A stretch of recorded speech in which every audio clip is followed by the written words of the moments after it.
The trailer for Pitch Perfect 3 makes it look and sound like a comedy, which puts me in the unfortunate position of announcing that it is nothing of the kind. It's a tragedy in four-part harmony. The latest in a once appealing series of movies about the joys of female friendship, campus rivalry, and vocal percussion, it's a coarse, ugly, pointlessly action-packed reminder that every modestly sharp and amusing property must eventually be converted, by the commercial logic of Hollywood, into a soul-killing cash grab. I won't dwell on the details. The laziness with which this movie has been slapped together can't really be described, it can only be emulated. Bika, Anna Kendrick, an aspiring mixmaster who's just quit her unfulfilling record label job, finds herself thrown back with her old gal pals from the Barden Bellas, a spirited if erratic a cappella group. Post-college life is rough, and so the Bellas join a United Service Organizations tour to entertain American troops around the world and also to compete with several more seasoned, instrument-wielding bands for the chance to open for DJ Khaled.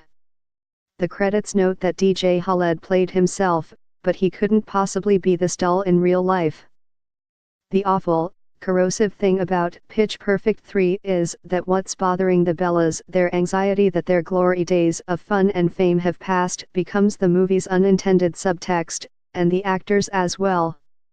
Brittany Snow, Anna Camp, Haley Steinfeld, Esther Dean, and Hannah May Lee are back but not exactly better than ever, trapped doing one variations on past shtick.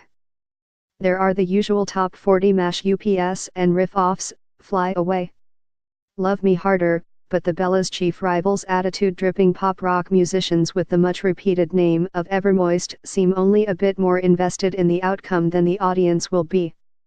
Elizabeth Banks and John Michael Higgins return to with their snarky geek chorus routine, though this time they are playing not competition judges but amateur filmmakers trying to make a documentary about the Bellas. That seems to be as close as Banks, who did a more than creditable job steering Pitch Perfect 2, was willing to get to the director's chair. The honor, if that's the word, falls to Trish Sie. Some predictable idiocy ensues, followed by some less predictable idiocy. It's no surprise to report that the delightful Rebel Wilson, once again stepping into the role of Fat Amy, spends most of the movie dropping vulgar innuendo, ogling the servicemen and perfecting her one-woman show, Fat Amy Winehouse. It's a bit more surprising to learn that she is the daughter of a ruthless international assassin, John Lithgow, sporting an Australian accent and an uncharacteristic air of self-loathing. I probably should have prefaced that with a spoiler alert, but the only way I could ruin Pitch Perfect 3 for you would be by encouraging you to see it. Pitch Perfect 3. Rating, PG-13, for crude and sexual content, language and some action.